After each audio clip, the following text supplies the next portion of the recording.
risk of signs of COVID, which only few people understand.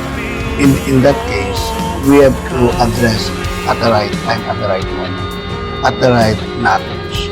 Sa gabay ng Diyos, ang bansa'y aayos. Kasi po, dapat kasama natin ang Panginoon.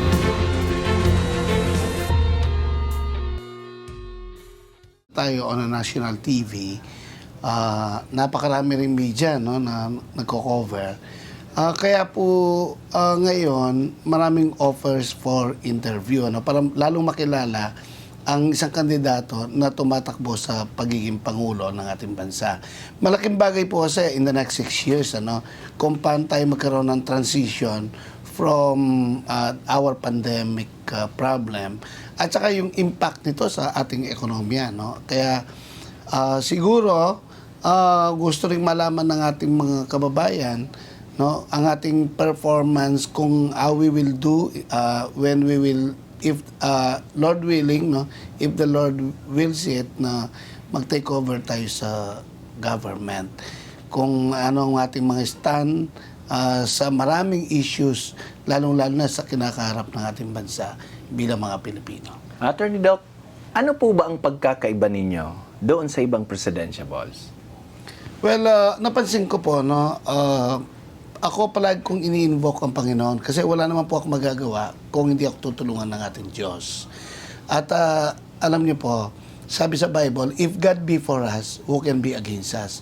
At kung ang Panginoon ang manguna sa bansa natin, no, sa gabay ng Diyos, ang bansa'y aayos. So, yan po, no, ini-invoke ko ang kapangyarihan ng Diyos para baguhin niya ang takbo ng ating bansa at para palakasin at payamanin ang ating bansa kung tayo magdidepende sa Kanya. Pangalawa, no, ako po ang, sa biyaya po ng Panginoon, ako po yung well-prepared. No? Well-prepared na itakel ang problema ng ating bansa. COVID, yung healthcare, no? Doktor po ako. Corruption and criminality, ako po isang abogado. At yung impact, no, lalo sa ekonomiya natin ng COVID. Ano? Ako po isang ekonomista na nag-aral ng economics, no? PhD economics. At ganun din, no? Yung kung susumahin mo ang mga problema natin ngayon ay nakapaligid yung tatlong malalaking bagay. For example, yung healthcare, yung pandemic, yung corruption and criminality, as well as our stand in the realm of economics. Yan po. Okay po.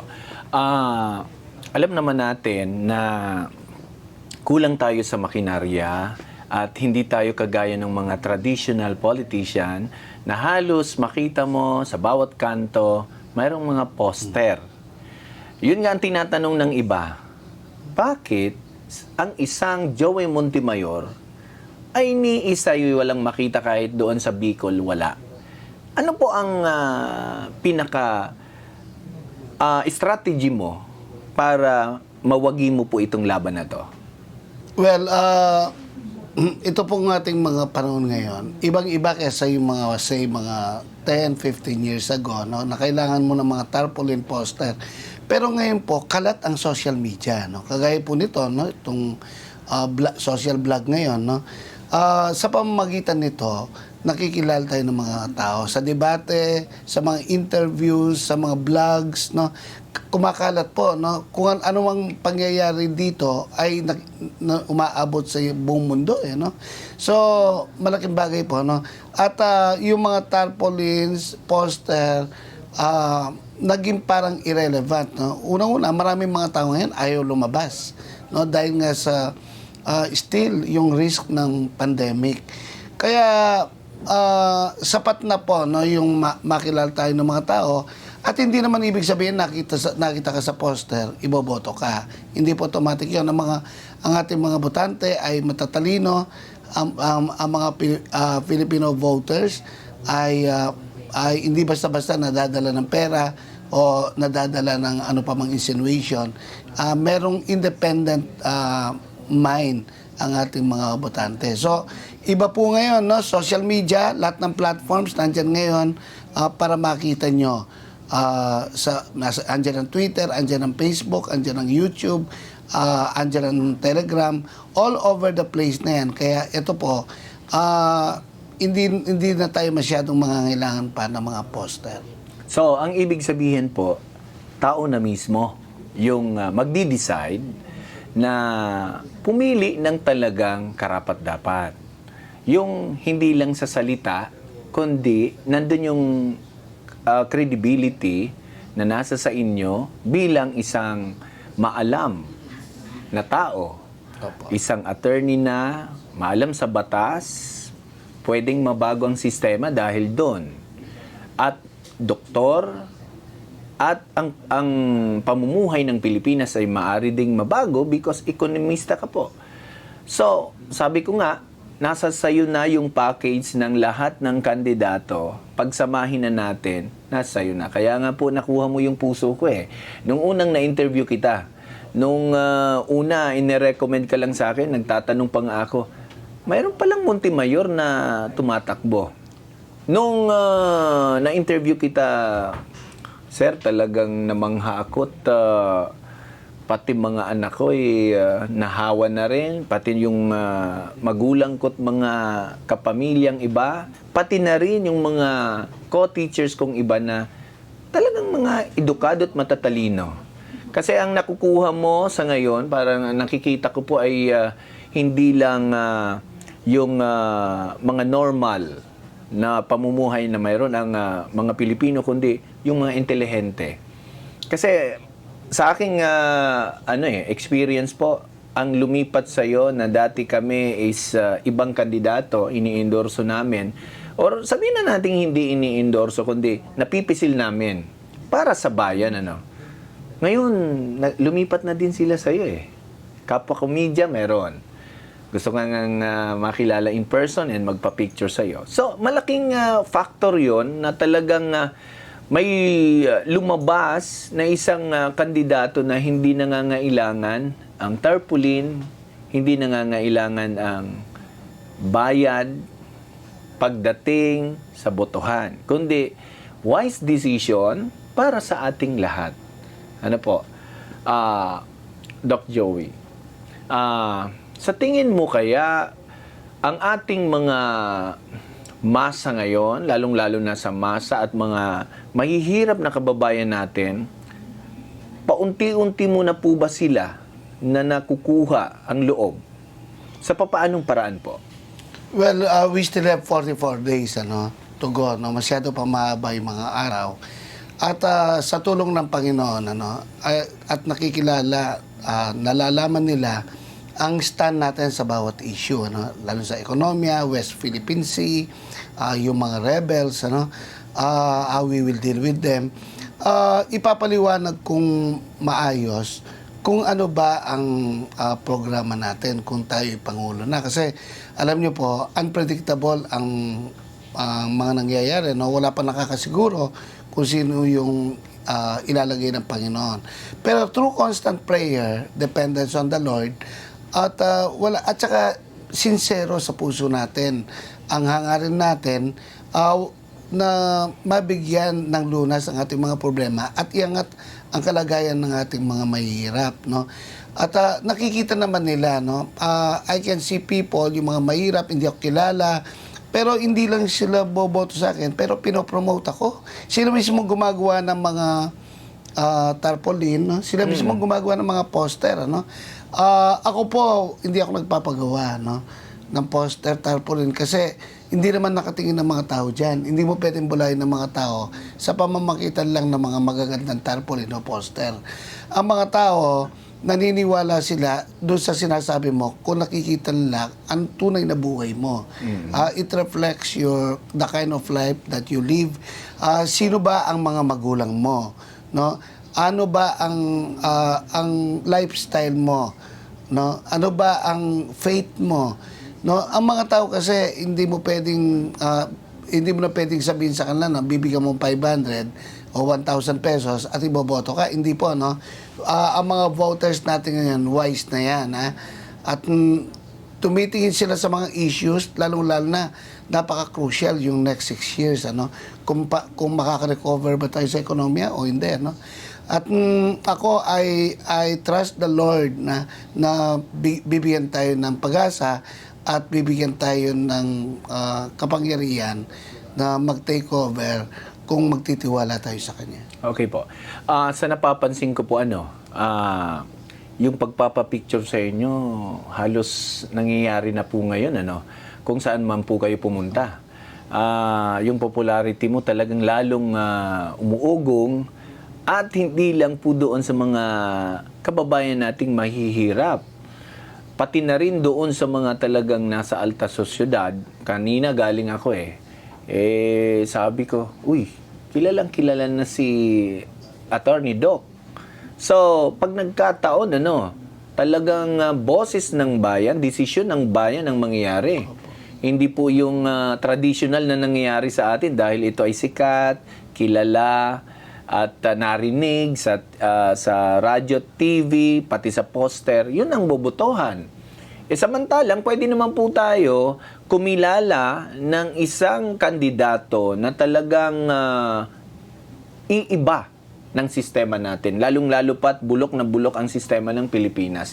Marami tayong reklamo, maraming bulok sa sistema dito sa atin. Ngayon, ang isang Doc Joey, kung malalaman po ninyo, kaya nga ako pumunta at kinilalang personal si Doc Joey kasi una, trinay ko po ang kanyang pagkakaroon ng Word of Honor. Kasi ako po ay maselan din Nung na-interview ko si Attorney Doc, ang sabi niya, tumutulong siya sa mga taong humihingi ng tulong at karapat dapat tulungan, lalong-lalo na yung mga nabilanggo na talagang walang-wala. Nasabi mo po yun sa akin and then you help it. And pati na rin yung mga nasa ospital na gipit na gipit din. Pati na rin po yung pag-mission po ninyo, medical mission or iba pa. Nakita ko po lahat yan. So, I tried Attorney Doc Joey Montemayor and napatunayan kong may isang salita. Napaka-importante po sa akin nun, po. Kasi ako lalaki ako and talagang pag sa programa ko ay mabagsik ako, wala akong kinatatakutan, hindi po kaplastikan yun, patay kung patay tayo. Pero ang pinaka punto ko po ay ang prinsipyo. Pag walang word of honor ang isang tao, wala din yan magagawa sa bayan. Pangako lang yan. Magaling lang magsalita at kumuha ng puso ng iba na mamamayan, pero sa totoo lang, sa actual hindi. Which is, alam ko po sa inyo, Attorney Doc, na you don't need to memorize kung anong sasabihin mo Doon sa mga interviews mo po, nag-stand out ka because andyan yung quality sa iyo po, na kapag sumagot ka, ay related talaga doon sa expertise mo and sa pagiging doktor at attorney mo at sa iba pa na aspeto ng buhay. At kung makikilala po ninyo si Attorney Doc Joey Montemayor, kung na-love ninyo si Pangulong Duterte nung una, sa personal, ganun din po ang mangyayari po sa inyo. Kasi napakasimpatiko, akala ninyo napakaseryoso, pero ang galing magpatawa na may sense. Kagaya kanina, halos natawa kami po doon nung pag-interview po sa inyo. And yung pag-interview sa isang mainstream media na talagang ginawa mong example yung sa gamot na hindi recommendable. So, mga kababayan, lalo pa nating kilalanin si Attorney Doc Joey Montemayor dahil alam ko po na kayo ay may mga manok na din Alam ko ngayon mayroon na kayong napipisil na iba or yung iba undecided pa because na tayo stress na tayo sa mga nangyayari or sistema ng ating government. Attorney Doc, maraming problema ang ating mga kababayan, lalong-lalo na ang ating mga mahirap. Lalong-lalo na, unahin natin dito sa pagpapatupad ng batas. Ano pang magagawa natin dito sa mga kapulisan, entel, na minsan ginagamit ang kanilang puwersa para po doon gipitin ang tao at dalhin sa presento, lagyan ng tataniman at kung ano-ano pa, para lang magipit, ano po ang konkretong hakbang natin para mawala natin yan? Okay, masyadong na-spoil ang ating mga kapulisya. No? Ginagamit yung mga warrant of arrest, ginagamit yung mga planting of evidence, at ginagamit ang batas para hiyaras ang ating mga mahihirap na mamamayan. Hindi na po pwede, no? Pag tayo na sa Napolcom, once na merong probable cause talaga, talagang dediretso rin yung mga pulis na gumagawa ng kalokohan. We will call for expulsion sa mga pulis, at yung iba kung pwedeng pailan ng kaso. Lilinisin talaga natin ng police force natin, at hindi magiging dahilan para sa pagkamatay ng ating mga mamamayan, kagaya ng EJK. Marami dyan. Minsan, sabi ni President Duterte, hindi naman siya talaga nagutos, pero sumobra, sumobra, hindi lang talaga pinapatupad ang batas ng ganyan. We need mercy, compassion, gentleness. Ang ginagawa na harassment. Ilang pulis ang mga pumatay ng ating mga helpless na mamamayan, yung sa Tarlac, yung sa pinatay ang Magina, yung binata dito sa Caloocan, ay pinatay din ng 2 pulis. So makikita natin ang kanilang pag-aabuso sa ating mga mahirap na mamamayan. Napakarami, almost 5,000 na mga pulis na summarily dismissed because of criminal cases. At marami pang naka-file ng case. At i-resolve natin kagad dyan kung pwede 1 week para i-dismiss na yung mga pulis, tanggalan na ng mga baril. At bigyan din natin sila ng kaukulang parusa kung pwede silang makulong, at para hindi na iaras ang ating mga kababayan na mahihirap. Yung planting of evidence, napakarampat niya noong panahon ni GMA, Noynoy, maging dito sa panahon ni President Duterte. So ginagamit ang batas para even our court processes, yung mga warrant of arrest, para iharas ang ating mga kababayan. Kung wala kang abogado, kawawa ka. So yan po, we will make it hard for this crooked and corrupt police individuals na may kasalanan, and also to help our lowly, defenseless na mga mahirap. Okay po. Bakit ko po nabanggit yan? Kasi unang kabulukan po yan sa Pilipinas na hindi tayo ligtas. Lalong-lalo pat itong mga Intel, NBI, at iba pang kapulisan natin na mga bulok din talaga, ay ginagawa itong pang-abusong ito. Let's say for example, meron na po silang body cam. So pag bypass operation, may body cam. Ito para malaman po ito ng PNP, kasi ako galit na galit ako sa mga ganito na hindi ninyo sinusunod ang procedure. For example, magbabypass operation kayo, and then hinuhuli ninyo yung nabypass ninyo, wala naman pala talaga nakuhang ebidensya. Ngayon, bubuksan po yung camera. Pag nandun na, binugbog na nila at linagyan na ng tanim. Well, trabaho po ninyo yan. Pero ang nais lang na, hindi sa pinagtatanggol namin ang ating mga kababayan, lalong-lalo na ang inyong mga binabypass, pero pang-aabuso pa rin yon. Dahil kung talagang fair kayo, gawin ninyo yung nararapat. Yung camera ninyo, at pinapayagan po ito ng PNP. Ako ano ko po ito, na-experience ko po ito, and then witness ko po ito na binubuksan nila ang camera kapag nandyan na, nabugbog na, nataniman na. So anong silbi po ng camera po ninyo, PNP?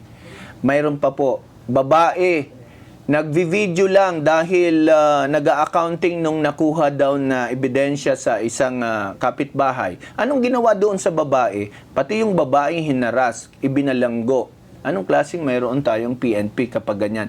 Na kung kailangan nga talaga mag-video yun for witnesses.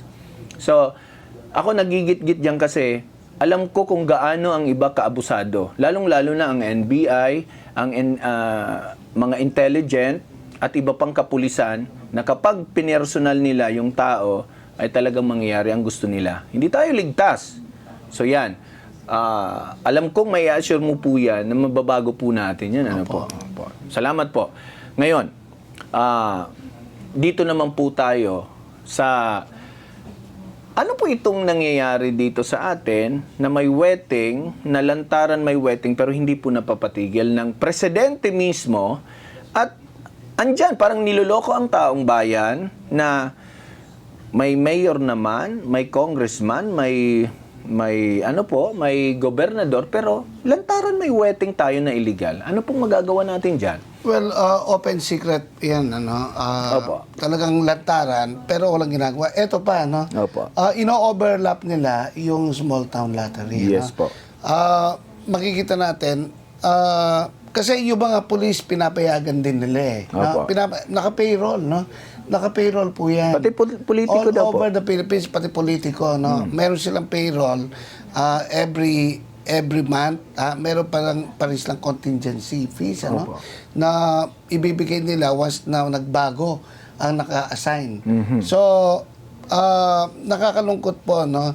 Alam naman nating illegal pero pinapabayaan natin. Walang mangyayari sa atin. Kahit gaano kaganda ang ating mga plataforma, ang ating mga batas, ang ating mga rules and regulations, ang ating mga lahat ng mga polisiya, kung wala naman sa loob natin, walang political will para ipatigil natin ang mga masasamang gawain na yan, ano? Kumalat pa ngayon yan, ano? Hindi lang weteng, pati isabong, ano? So, merong official na isabong, pero meron ding isabong na illegal, ano?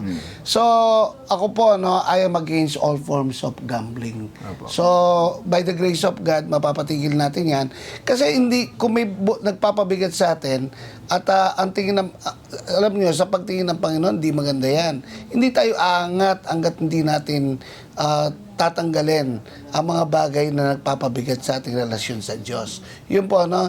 At maging seryoso na tayo at lahat naman mga pulis na tumatanggap, nagpapabaya ng kanilang mga tungkulin, yan po dapat maparusahan. Paano po kung mismong yung mga directors, sila yung nagpipermit ng gambling na yan or yung illegal wetting na yan na ang tagal-tagal nang hindi maalis, na yun ang hinihingi ng taong bayan na wag ninyo kaming bastusin dahil kung maipakita ninyo bilang kayo ay leader ng ating bayan at enforcers, yun muna maaalis ninyo. Pero hanggang ngayon, wala pong nangyayari. Meron pong connivance, ano? Ang mga politiko at saka mga pulis.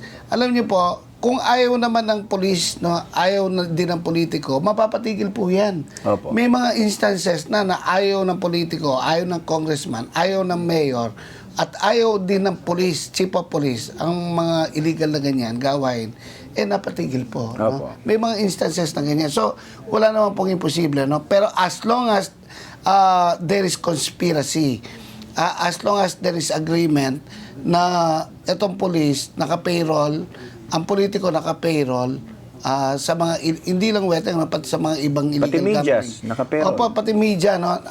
Ang napaka-corrupt kasi ng media natin, ano? Siguro ang estimate ko 97-98% ng media natin nababayaran. So, pag ganun po, no, dapat tayo mismo bumoboto, i-check niyo mabuti, wag kayong kasi pag kayo'y nagpabayad, kasama na rin kayo kasi galing sa wetting yan, galing sa drugs yan, at pag sinakripisyo nyo, kagaya ng mga pulis, ang tagal nyo nag-aral sa college. Pagkatapos, pag naging pulis kayo, ibebenta nyo lang ang kaluluwa nyo sa mga tao na evil ang kanilang gawain, evil ang kanilang hangarin. Opo. Ito naman po, ito mga realidad po itong binubukas ko po sa inyo para kahit papaano itong ating taong bayan ay malaman talaga yung mga problema natin sa loob. COA. Yung COA natin po, sir, referee, magpiperma po ng 24,000 pero ang ibabayad lang naman pala is 2,500. Collusion yan, ano? Alam nyo, marami na rin napailan dyan. Ang problema natin, ang ombudsman natin, Yes. no? Tamad ang ombudsman natin, hindi nagpa-file ng case. Pag nag-file po ako ng case, o kaya nag-file ang isang abogado ng case, ang tagal, patatagalan, to the point na nakakatakot na para sa mga nag-file ng case. Yes. At saka tinutulugan ng ang mga abogado dyan sa ombudsman, lalo na ngayon, ano? walang ginagawa ang ating ombudsman, ano? At makikita natin, wala rin mangyayari kung hindi rin na-actionan. May nakadiscovery ng graft and corruption, pero wala rin namang ginagawa ang ating mga nanunungkulan, wala rin. Kaya dapat pipiliin natin mabuti. Dapat maging seryoso tayo sa mga bagay na yan. Sa tingin niyo po, Attorney Doc, kapag ikaw ang naging presidente, itong sa COA ay mapapanagot natin ito. Opo. Una po, no, hindi kailangan ng warning dyan. Dapat ma-file ng case. No? Marami pong mga auditors na nakikipagkuntsaba Yes po. sa mga politicians. Ano? Walang pinagkaiba sa BIR yan. No? Ang resibo 2,000 lang, pero actually ang liability 200,000. Pagkatapos i-issue ng sa 200,000, i-issue ng 20,000 lang. So, yung mga compromise na 100,000, sa kanila na lang yun. Yes, so, ganyan po nangyayari, no? Under the table, minsan din na under the table, parang requirement na. Kagaya ng mga kontrata, no? Meron ng 20 to 40% ang atiyan dyan. So, dapat matigil na po yan. If we want to be successful, if we want to be like Singapore, no? Dapat tanggalin na from the root, ano? Kasi kung hindi natin ititigil yan, magsimula maliit hanggang malaki. Dapat ipatigil na natin yan. Kaya po itong DPWH, talagang unahan sila kung sino magiging magkakaroon ng tungkulin dyan. Kasi tiba-tiba na sila pag sila na ang nanunungkulan. Alam mo po ba ngayon, Attorney Doc, na kahit mayor na ngayon, kontraktor na eh. Mayor na, pero may inaalagaan siyang sarili din niya na kontraktor na sila yung gumagawa ng project mismo nila. Yan ang nangyayari ngayon. Pangalawa, itong DPWH ang lakas ng loob dahil sa COA, kahit yung ultimong pako may presyo, pero lusot kasi may resibo. Plywood, na binili lang ng 400 or mumurahin pa sa 400, andyan sa resibo 1.5. So lahat po yan nakakalusot sa COA. Ngayon, nag-aantay ang COA na may magreklamo bago sila mag-iimbestiga. Bakit ganito? Hindi ba pwede na may irrelevance na o kaya may something na doon sa report ay sila na mismo mag-conduct ng di ba, may makakasuhan? Opo, problema po matagal ng problema po yan, no? Ayaw nila ng pre-audit. Opo. Gusto nila post-audit. Sa post-audit, dinoktor na lahat yan. Opo. No?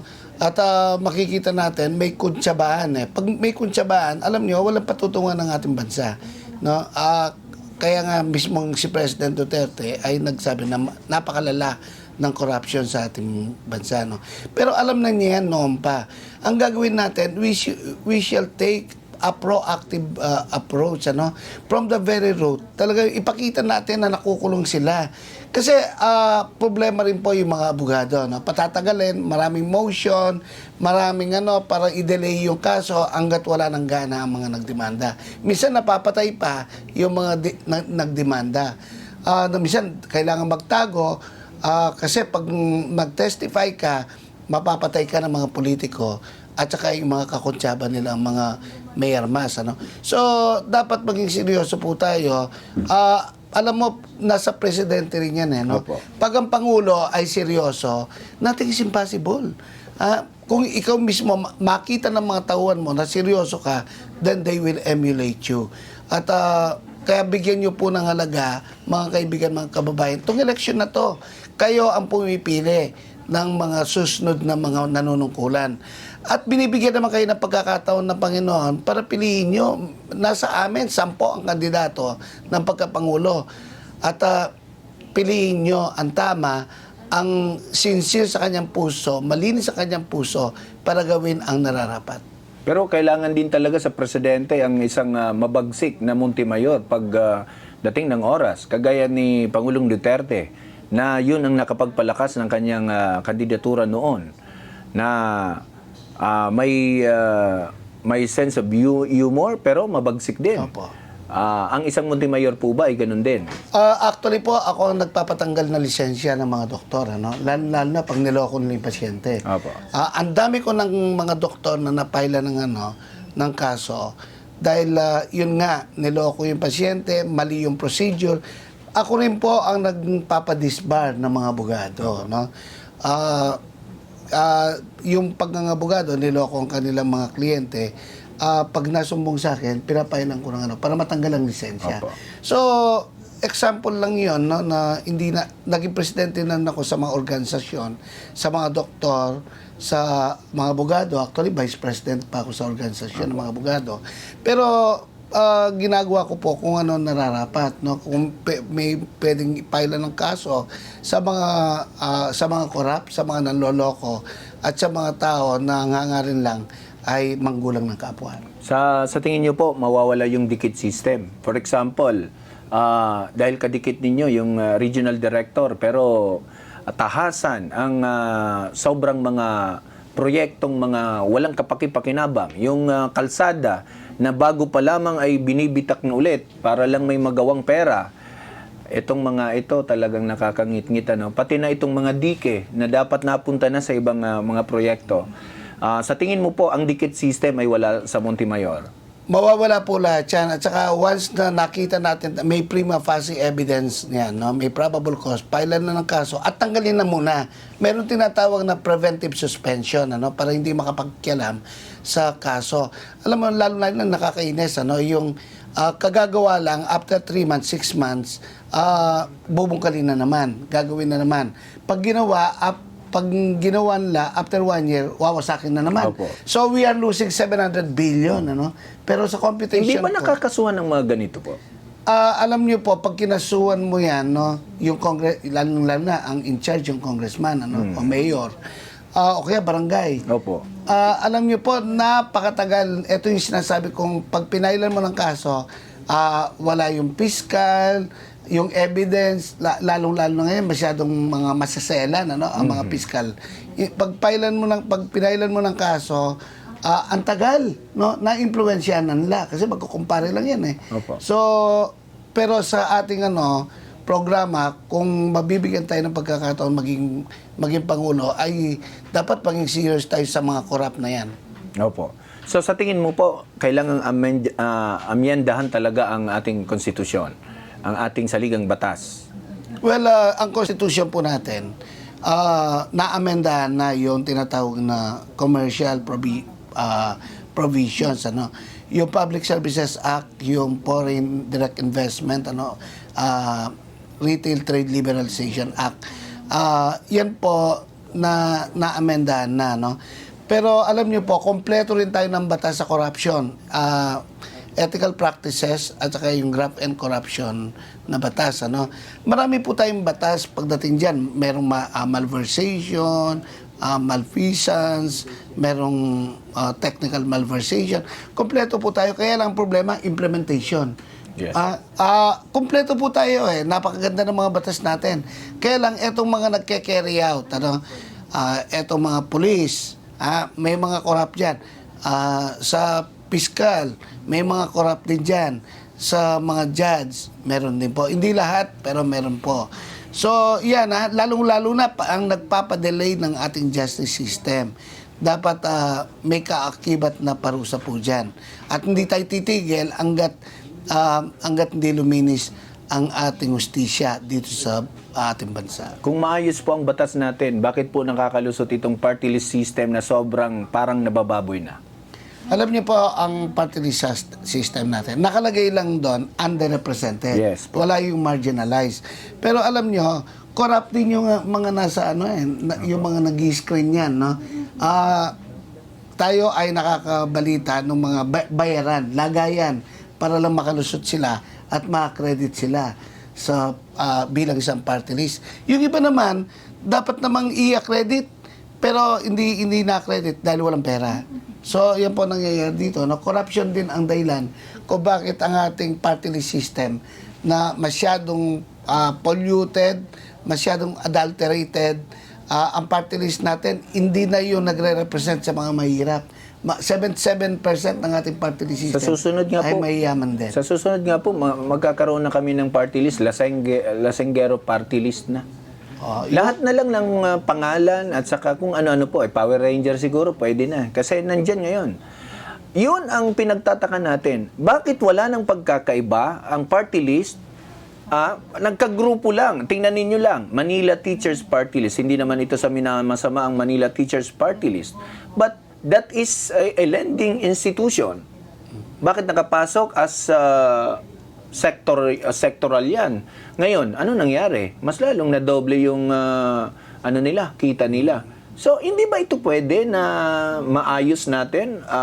Pag ikaw po ay nakaupo, ano po ang magagawa natin dito sa party list system na ito? Well, kung gusto nating maayos, pwede na mga ayusin yan. Kaya lang, ang nagdidikta lahat yan, pera, no? Pag nabayaran yung mga nag-i-screen, no? Sa COMELEC, tapos na, no? Alam mo, nakakabalita tayo ng merong 5 million, may 20 million. Napaka polluted ng ating party list system, ano. Ang original niyan para yung mga underrepresented, no, yung mga poor farmers, poor fisher, yung mga tao na hindi naman mare-represent ng ayos na mga pangkasalukuyang mga congressmen natin, ay dapat doon sa party list. Kaya lang ang party list natin, binuksan mismo ng Supreme Court sa mga marginalized. No? So, mismo ang korte natin nag-decide para makapasok din ang mga mayayaman. So, kaya po bang maisaayos Opo. at may balik sa dati yan? Kasi Pwede nung po. nagsiserve po ako, nung una pa lang ako sa pagtuturo, nagsiserve ako noon, halos wala akong mapansin na party list. Nung panahon na may election ng presidential, kay Gloria Arroyo, lahat, bago pa si Gloria, kasi nagsimula ang dami ng party list kay Gloria Arroyo. So, hindi pa pwedeng may balik sa dati na ngayon parang ang pinakamahaba na sa listahan ay hindi na yung mga senador at mga congressmen, kundi yung party list na gustong makaluklok. At ito pa, mga kaugat, paano tayo maayos nito? Ang mga pumapasok sa party list ngayon, lahat mga kontraktor. Alam na alam po natin yan. Bakit? Para maging congressman at pagkatapos na maging congressman, sila po ay sigurado na sa proyekto na sila yung sasamsam. Alam ninyo, sa sobrang kabulukan ng Pilipinas, lalo tayong naghihirap at nahihila pababa. Napakayaman ng Pilipinas, Doc, di ba? Opo. Bakit? 40% lang ang napupunta sa project, 60% napupunta sa mga walang hiyang ito. SOP at substandarding, ganon, lahat po. So, walang nangyayari. Kaya magpa-project ng isang gusali, eskwelahan, buwan lang, sira na naman, magpaparenovate na naman, ang dami. So, sana Doc, ito, pinapaabot ko po sa inyo ito dahil hindi natin masasabi, pag ang Diyos ang nagdikta, marami po ang sumang-ayon na ang isang Montemayor, na isang abogado at lahat nasa kanya, hindi natin masasabi na talagang ordinaryong mentalidad ito si Attorney Doc Montemayor. Hindi ko na isa-isahin ang kanyang kredibilidad kasi alam kong nalaman na po yan ninyo sa ibang interviews sa kanya. Pero bago po tayo magpatuloy, basahin po muna natin ito ng mga comments natin dito na nakalampas na yung iba po. Sabi ni Sir Dennis Luna, mabuhay ka Sir Dennis, nanonood ka. Kaysa ako sa nais ni Kaabe ng SMNI na gawing presidential advisor ang 5 humarap sa deep interview ng SMNI kasi meron silang expertise sa kanilang larangan para sa bayan. Yung daw yun nag-interview po sa inyo. Ito po. Yung iba hindi ko na po na ibabalik. Pasensya na po kayo Sir Dennis. May maganda sana akong mababasa. Kaya lang hindi na naibabalik. Kung maibigay sa atin ng ating mga viewers dito sa loob, basahin uli natin. Ito. Paano nyo ma-explain ang sinabi ni BBM to position the Philippines to face the new world order? Ano po ang ibig sabihin nun? Di ba po isa sa mga agenda ng NWO is depopulation, mass vaccination. Sorry po. Marcos din ako. Since then, kasi beneficiary po kami ng COCOFED during the great President Ferdinand Marcos. Pero ngayon, nag-aalanganin po ako dun sa last word statement niya sa SMNI.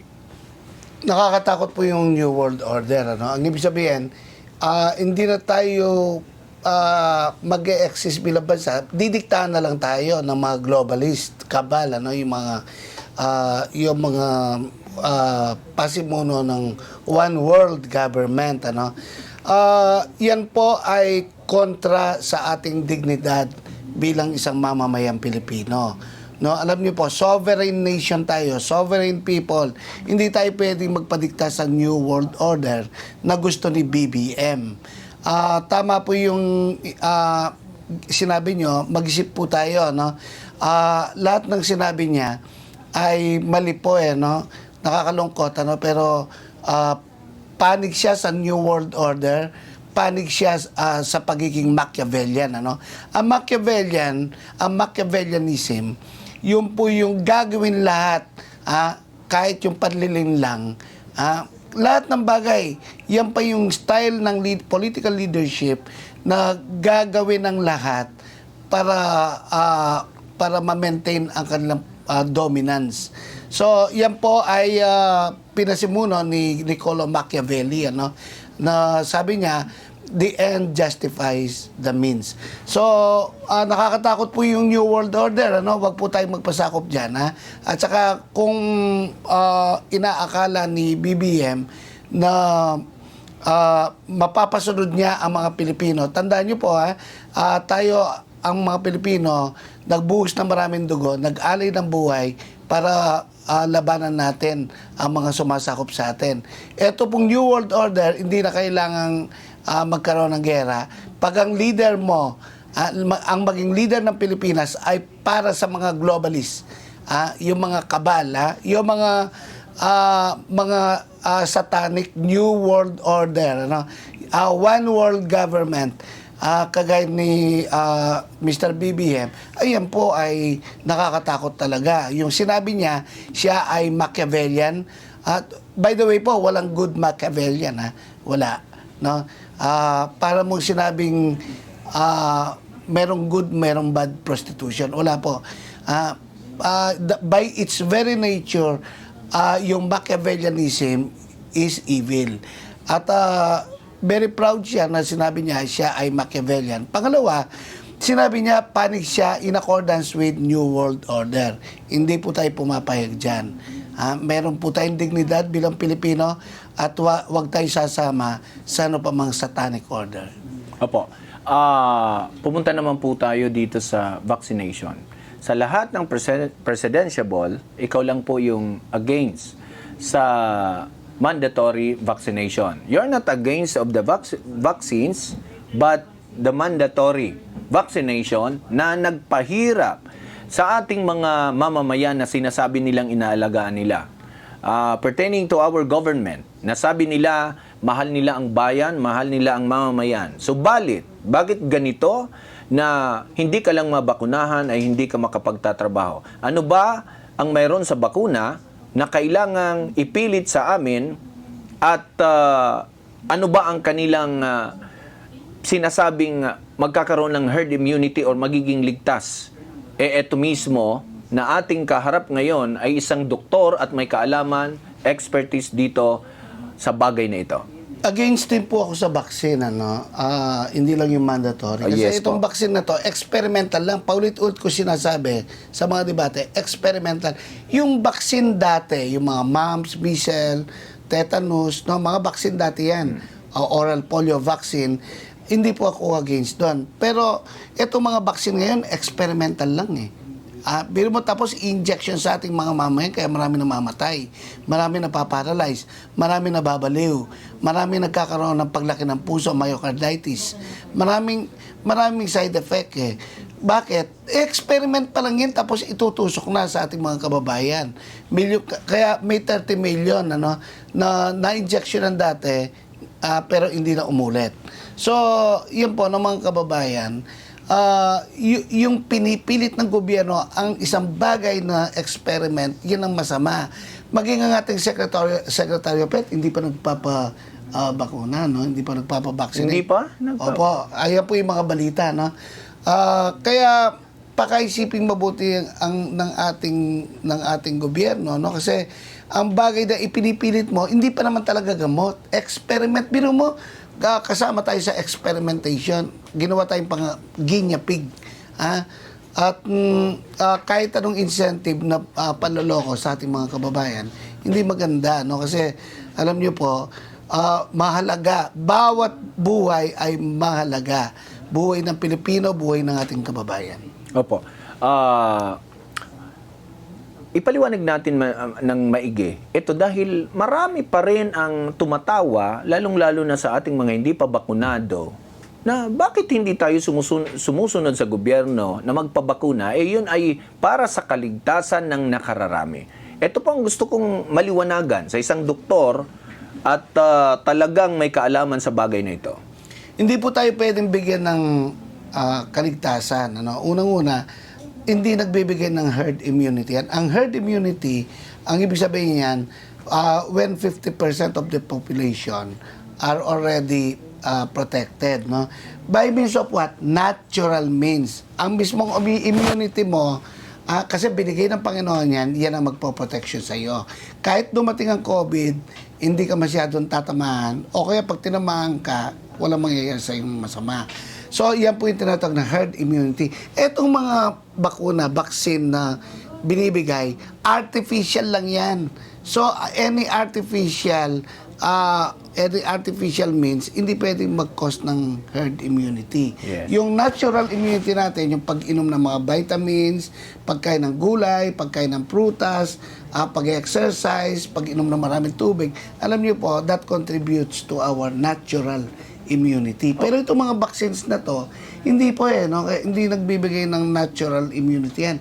Artificial lang. At Yes. ang artificial immunity, kaya may booster. Kasi hindi kaya, after 3 months, booster na naman. After, Expire ngayon, na. 4th booster na. No? Pangapat na. So, kung talagang totoo yan, ba't may booster pa? Parang pagpaprolong ng epekto. Ngayon, ipanaliwanag na po yan, hi pala kay Doc Fidel na nagpaliwanag niyan sa atin. Pathologist, and then ipinaliwanag na ang herd immunity ay nakukuha naman talaga doon sa ikaw ay nagpositibo na wala kang ginawang bakuna sa iyo, yung natural immune system mo. Napakasimpleng intindihin yan, pero parang yung iba kasi talaga napilitan lang magpabakuna at yung iba napilitang tanggapin etong programa ito ng gobyerno at saka ng DOH dahil mandato ng gobyerno. Which is kung iisipin natin, kung papakinggan natin ang third party ng mga doktor na nagsasabi, lalong-lalo na kagaya mo, sina Doc Fidel at marami pang iba, na ang herd immunity, for your information, is doon sa natural immune system natin. Di po ba? Opo. Pero pinagtatawanan pa rin tayo. Tayo pa ata yung pinagtatawanan na, ano ba kayo? Salot kayo. Kaya nga salot kami tapos natatakot kayo. Kami pala yung delikado, sabi ni DOH Secretary, delikado kami kapag kami ay nahawa. Bakit natatakot pa yung nababakunahan ngayon? Di ba? So hindi nagja-jibe yung kanilang mga sinasabi. Okay. Pagdating naman po dito, ubusin ko na po kasi alam ko uwi pa kami and gusto ko nang ubusin ngayon dito. Pagdating po sa mga kababayan nating street dwellers, ano po ang plano natin diyan? Kasi sabi sa Maynila, progresibo na. Maganda na at napaganda ng ating mayor. Pero nang mapadaan ako ay marami pa ring pulubi sa daan. Hindi lang pulubi, diyan na nanganganak sa daan. Paano ba natin po ito makukontrol na alam naman natin na walang tahanan, nanlilimos, pinapayagan pa rin because of our form of government na manganak ng manganak at yung anak gusgusin ng mamalimos, natutulog sa ilalim ng daan at sa kalsada. Ano pang pwedeng maging programa natin? Hindi po sincere ang government natin from the very start. Opo. Wala sa kanilang puso na kontrolin yan. Opo. Wala tayong program of government na maging maayos para i-control no, ang paglaganap na yan, no. So, bigyan natin sila ng magandang housing, ano, yung mga pakalat-kalat sa daan, kunin natin, lingapin natin, bigyan natin sila ng makain, damit, bigyan natin sila ng housing, decent housing na malilipatan nila, no. At hindi magkalat sa bawat sulok ng Metro Manila. Alam niyo po, ang DSWD natin, ano, ay mali yung priorities, no. Kaya kahit sa mga bagyo, typhoon, palagi tayong reactive lang. Yung DRRM MMC natin, wala talaga masyadong ginagawa to identify those vulnerable areas at saka yung risk areas na pwede nating mabigyan ng tamang response. Ito mga city dwellers, ano, paulit-ulit na lang yan, no.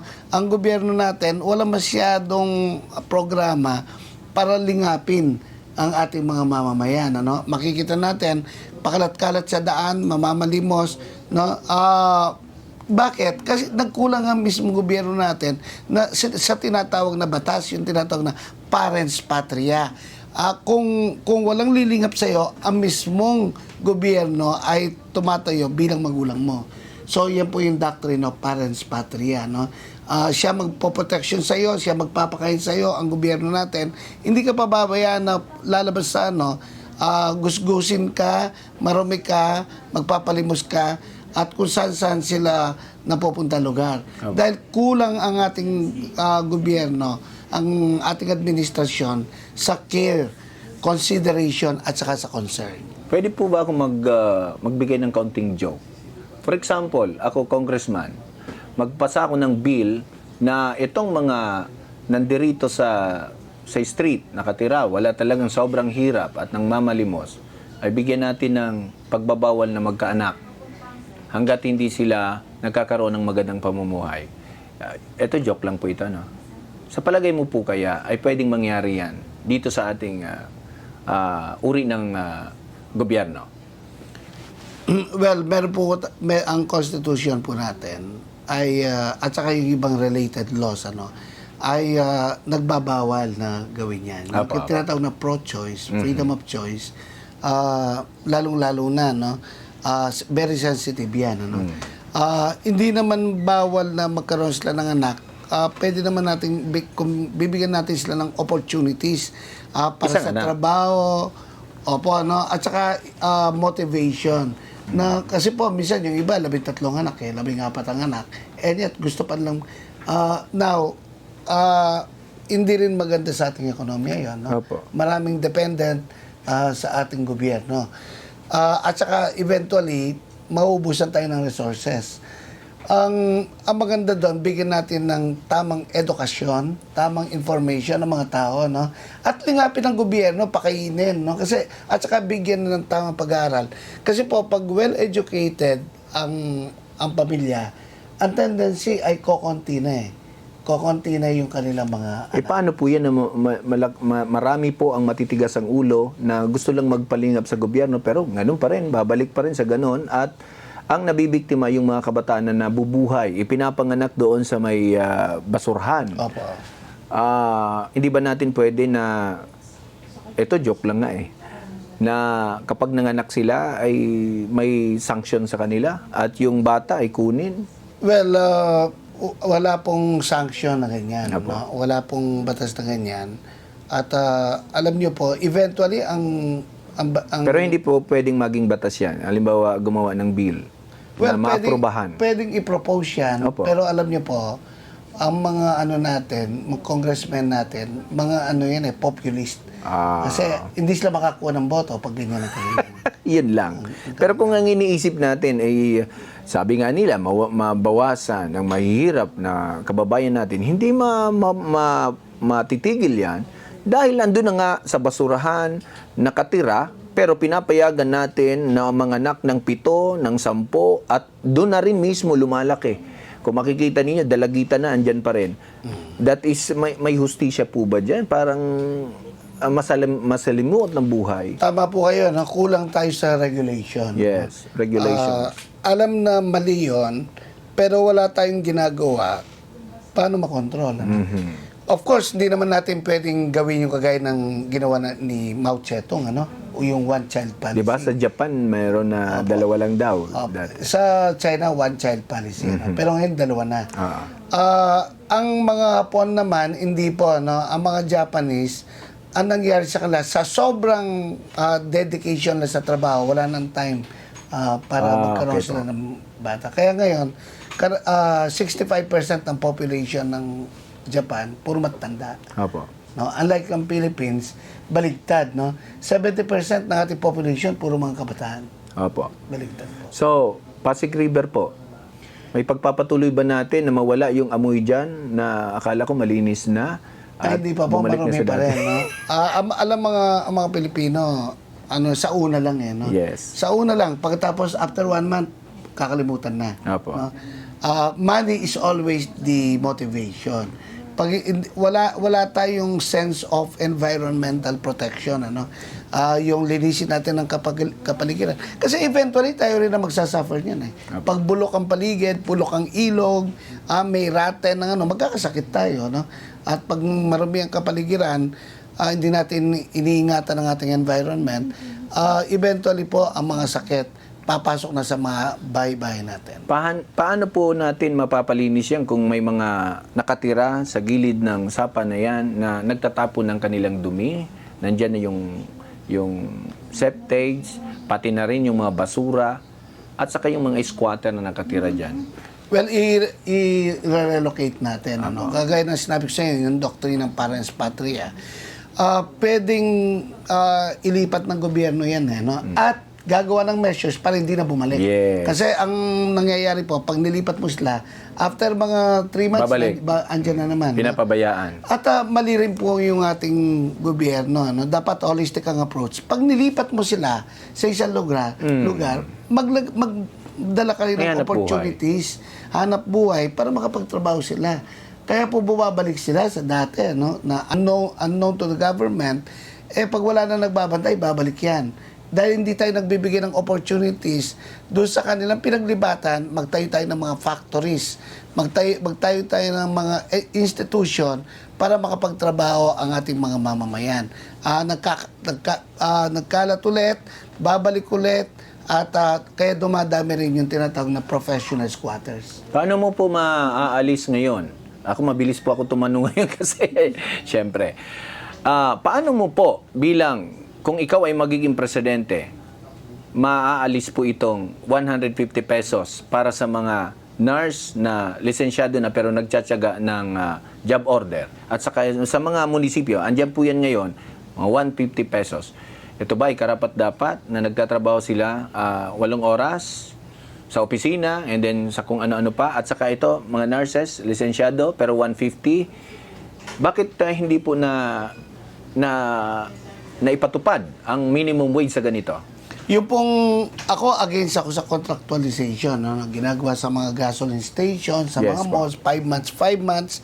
Alam niyo po, kaya ang government siya hypocrite, Hipokrito. Kasi ang mismong gobyerno gumagawa niyan, yung JO, Opo. job order, Lahat ng JO, makinig po kayo, lahat kayong JO, sa hospital man kayo, educational institution, government, sa local government, magiging regular na kayo. Basta umabot kayo sa nalampasan nyo na yung probationary period, kung wala naman kayong kaso, kayo po ay regular na.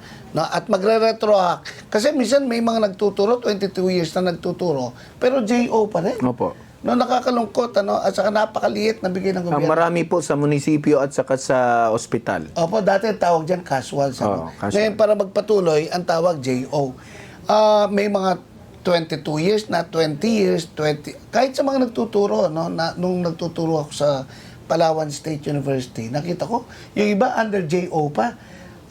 Lahat po kayo, mare-regular na kayo, ha? Pag, yan po, para mawala na yung panganib nyo, pangamba nyo sa security of tenure. So, tsaka hindi na 150 a day, itataas na kayo, lalo na, yung more than 5 years na, ang kayo po ay sasaod ng from 550 to 850 a day. Sa mga guro po, anong plano mo? Ang pagtaas ng sahod ng mga guro ay tumaas lang ng 5,000 at saka utay-utay pa. And nababaon sa utang ang ating mga kaguruan. Ano po ang pwede nating Well, magawa dyan? opo, nakakatakot sa mga teachers. Yung kanilang susweldohan on the next 6 months, nautang na nila. No? Naharas sila Yes po. sa mga buhaya, no, na mga Lending magpapautang. institution. Oo. Yan po, no, bibigyan ko po kayo ng ng salary increase on the spot, no. Lahat kayo mga teachers, no. Pagkatapos yung mga may utang, bibigyan namin kayo ng soft loans para yung mga utang nyo sa mga lending institution mabayaran na, no. Pero pagbutihan nyo ang inyong pagtuturo, no. Huwag nyo gawing business o magtitinda kayo sa loob ng school. At ngayong kakarapin natin yung face-to-face, pagbutihan nyo ang inyong pagtuturo, give it your big shot for this, kasi napakahalaga ng pagtuturo. Ako po sa public school din ako, Apo. At ako ay isang beneficiary ng mga nagtuturong mga teacher na dedicated sa kanilang tinawag na tungkulin. So, yan po, gawin na natin kayong regular, no, yung mga JO, at tataasan po yung inyong mga sweldo. Corruption po sa DepEd. Kagaya halimbawa po ng pag-procure ng mga Materials. ng materials at saka ng books. Alam mo po ba na ang pampubliko until now hindi kami nakakaranas na ang libro namin ay kompleto. Opo, alam niyo po, doon pa lang sa central, kinukurakot na yan. Yes. Na, at saka yung mga middlemen, distributors, alam niyo po, may bayaran na doon. So, 50% ng mga, lalo na sa mga materials, ay nakurakot na bago pa i-distribute sa mga... Apo. Sa At saka mga pa iba-iba mandang po ang release. English ngayon, 15 lang, tapos susundin iba ng English ulit na libro. Anong nangyari? Kay Marcos po, ganun lumaki tayo ng building English language, yun na yun. Pupunaan lang ng panibagong libro na ganun pa rin. Pero ang ginagawa ngayon ng DepEd, bakit ganun? Ibang libro itong 15, itong isang 15 ay iba din na libro. Paano ang pagtuturo ng mga teacher? Paano kami magiging effective niyan kung ganyan ang sistema sa DepEd? Masyadong embedded sa corruption. Yes. Napakarami, ng mga corruption. At nakakalungkot, yung mga higher-ups, pati yung mga hindi naman nagtuturo, nasa opisina lang, yan ay tumitiba dyan, napakatinding corruption, patong dun sa patong ng patong, hanggat ang pupunta sa mga schools, mga outdated, minsan mali-mali pang grammar, nakikita ko yung mga ibang Apo. ginagawa, at saka maling-mali ang mga references.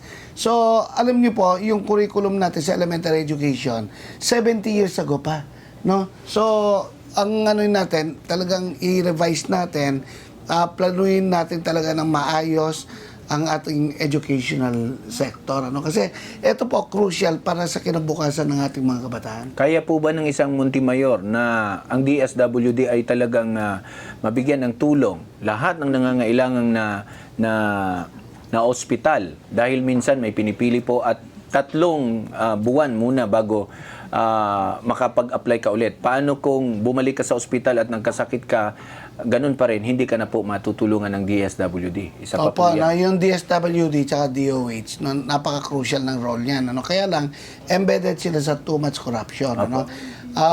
Kahit nga sa barangay, isang paracetamol, wala Opo. So, anong ibig sabihin niyan? Kasi po, yung ating, although na-devolve na, pero makikita natin, meron ng konsabahan sa mga officials, pati yung mga mayor, Kasi nga ito, devolved na yung function. So makikita natin sa mga manufacturer, producer, at maging sa mga middlemen, sa gamot, notebook, sa mga books, ay makikita mo na yung corruption sa taas pa lang. Walang pinag-iba sa infrastructure yan, bago i-deliver sa mga baryo, kaya substandard sa mga local government, napagati-hatian na. So, yan po, karumaldumal lang nangyayari sa lahat ng sektor, edukasyon, DSWD, mga ayuda, at napakakapal ng ating corruption. Until and unless we do something radical na i-reform natin ang ating sistema, walang mangyayari. No? So, maging serious po tayo sa lahat ng programa ng gobyerno. Apo. May iba ring nagtatanong, kailan po ba tayo makakapagpatayo ng istruktura doon sa barkong luma na parang nagpapakita ng ating teritoryo diyan sa West Philippine Sea na nakatenga doon yung barkong luma at yun ang i-display natin? Nakakalungkot tsaka nakakaya. No? Tatanggalin na po natin yan. No? Di ba pwedeng magpatayo din tayo? Sasabugin natin yon. Pero maglalagay tayo ng yung binili nila Bongo, no? Frigate ang tawag, ano? Binili sa Navy, yung ilalagay natin doon. At saka ilalagay natin yung mga o-orderin pa natin sa South Korea. Yung mga na-order na at saka orderin, babakuran na natin yon, no? Yes. Atin yun eh. No, wala namang pwedeng kumuha doon, no? Kaya minsan naging controversial ako dahil kunyari tinanong sa akin sa SMNI, may papasok bang mga Chinese soldiers sa loob ng teritoryo natin? Mas siyempre, sabi ko, babaril. Ako mismo babaril. Sabi na, radical daw ako. Alam niyo po, kahit sa pamilya natin, natutulog tayo sa gabi, may pumasok na magnanakaw, may baril ka. Anong gagawin mo? Pakakainin mo muna? Siyempre, hindi mo gagawin yun. Kapag ikaw ang pumasok sa kanila, babariling ka Babariling ka rin. So, wag po kayong masyadong mabigla. Tayo po mga Pilipino, matatapang, no? Apo. In fact, 1% na lang po kami mga Kapampangan. 99% namatay sa gera. No? Yung Japanese War, Death March, yung Kapampangan Spanish War, wala namang pong Pilipino Spanish War. Wala. Karamihan ng mga patayan, kahit kay Aguinaldo, nangyari sa Pampanga, Tarlac at saka Bataan. So, kung kaya natin mag-alay ng buhay sa mga maliliit na skirmishes na yan, bakit ngayon hindi? Matapang tayo mga Pilipino, handa tayo, at kung kinakailangan, in the first 3 years, bibili po tayo ng mga armas, malalaking barko, bibili pa tayo ng missile, at anihan natin yung mga, for example, Israel, yung ano para po, i-provide tayo ng mga gamit. Yung kay Marcos dati, yung sa weapon, nuclear, plano mo din po ba yun? Diyan po, no, itong nuclear power plant yan. No? Opo. Kasi po nasa constitution natin na pinagbabawalan ang nuclear weapon. Pero yung nuclear power plant, well, bago natin i-consider yun, consider muna natin yung mga sources of energy. Opo. Like solar, wind, geothermal, hydroelectric, ano, at saka marami pa po tayong langis. No? Pero mas maganda itong climate change natin, ang gamitin natin yung mga renewable sources. Alam nyo po, napakahirap yung aksidente niyan. Marami namamatay. No? For example, yung Fukushima ng Japan, 3 Mile Island sa Pennsylvania at saka Chernobyl. Ang dami namatay dyan. No? Dahil ng kapabayaan ng mga scientists. Alam niyo po mga Pilipino, plancha lang napapabayaan natin eh. At saka yung mga nagluluto, ay, miniluluto dahil marites yung mga misis. Ay, miniluluto pala, wala na. Sunog na yung bahay. Hindi lang yung sunog ang ulam. Kung yung maliliit na bagay na yon, nagiging careless tayo, paano kaya yung nuclear power plant? Tandaan nyo, pag nagkaroon ng leakage dyan, ng tubig doon, wala na. Sasabog na yan, and it will cause probably 1 million deaths. Mababawi po ba natin ang West Philippine Sea? Opo, unang-una, wag tayong duwag kagaya ng administrasyon na to, no?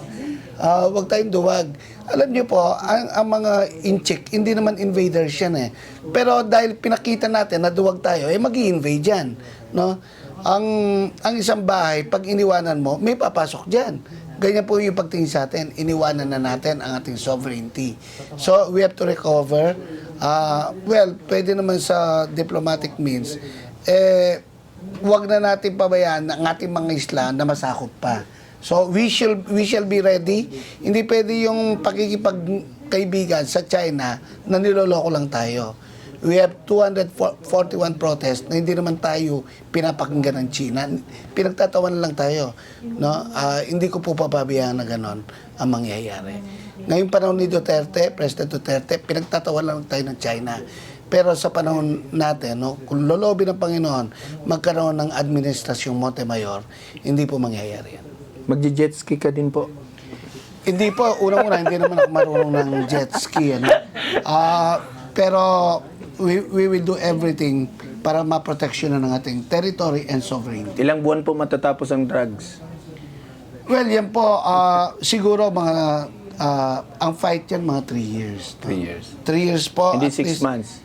Hindi po kasi napakalawak ng, mahirap mga ko po na napapakulan. Kaya po bang kaya ipa-shoot to kill yung mga drug lords?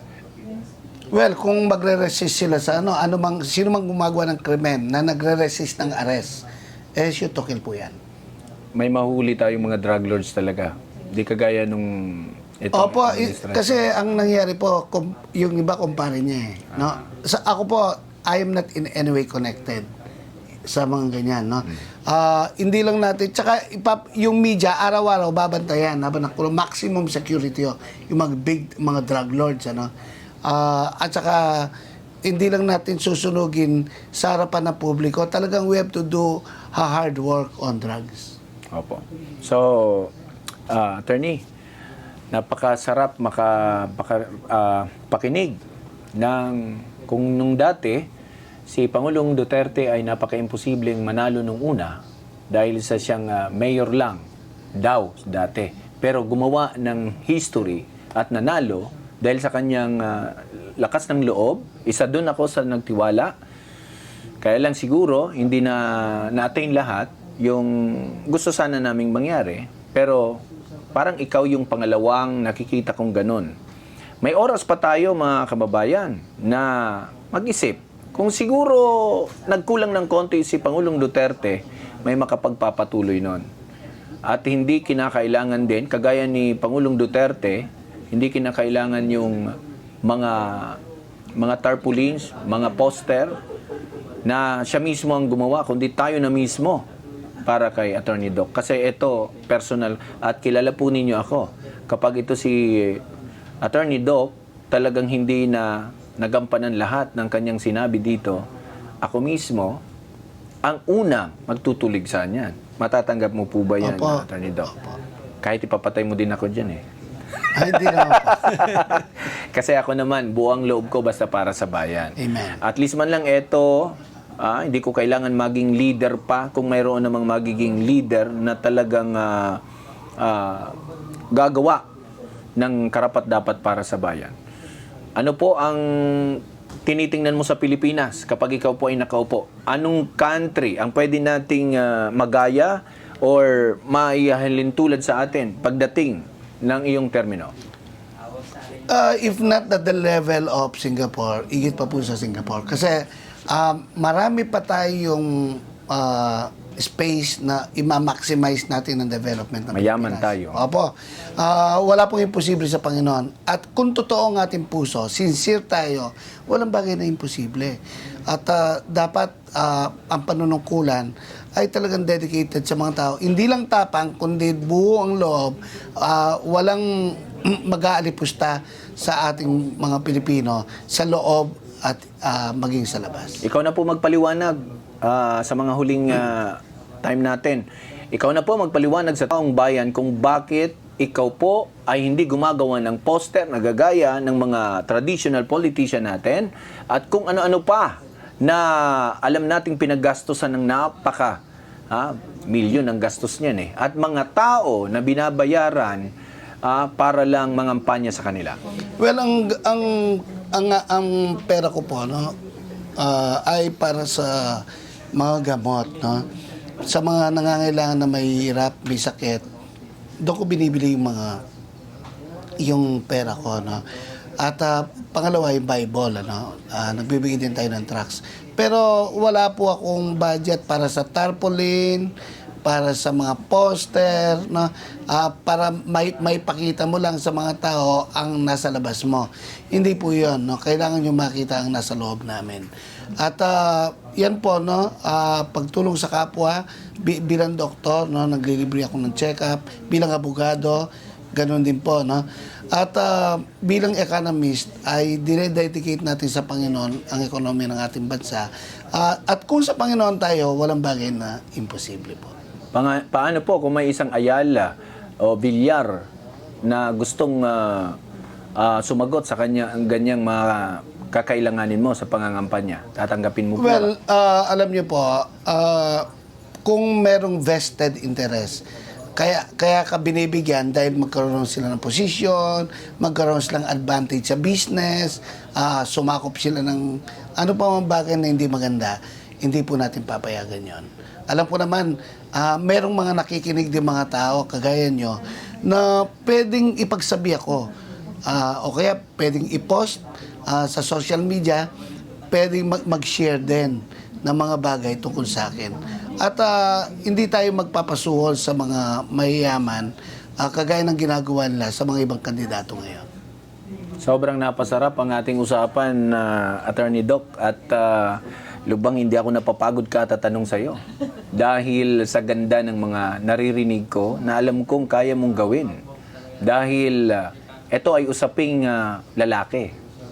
Lalaki sa lalaking usapan. Hindi po ito acting na kagaya ng ibang mainstream media na alam na ninyo na scripted lahat ng pwedeng isagot at pati yung tanong, eto po, derechahan. Tanong po ito ng isang Ted Billen na kagaya po ninyo na ordinaryo lamang na tao. Hindi po ako kung sino, kundi naranasan ko kung ano ang hirap nating mga maralita.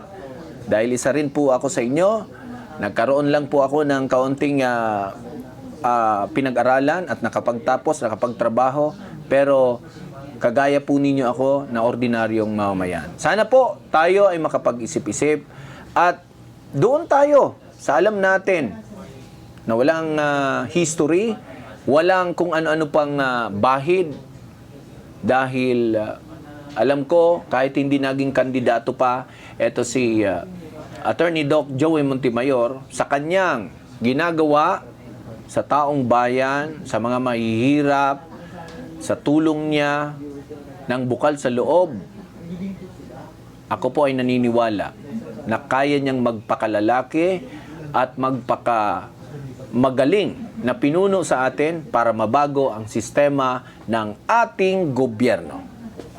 Maraming salamat po, Attorney Doc. Salamat. Ako po ay umahanga at sumasaludo sa inyo. Sana yung iba pa po na naniniwala sa akin, mga intelihenteng tao, mga kaguruan, at iba pa na nakapanood ng interviewing ito. Hindi namin kailangang manira pa ng ibang kandidato, kundi ito po, laban po ito ng Pilipino. Kailangan na natin ng pagbabago. Yung pagbabago na totoo, walang mga nasa likod.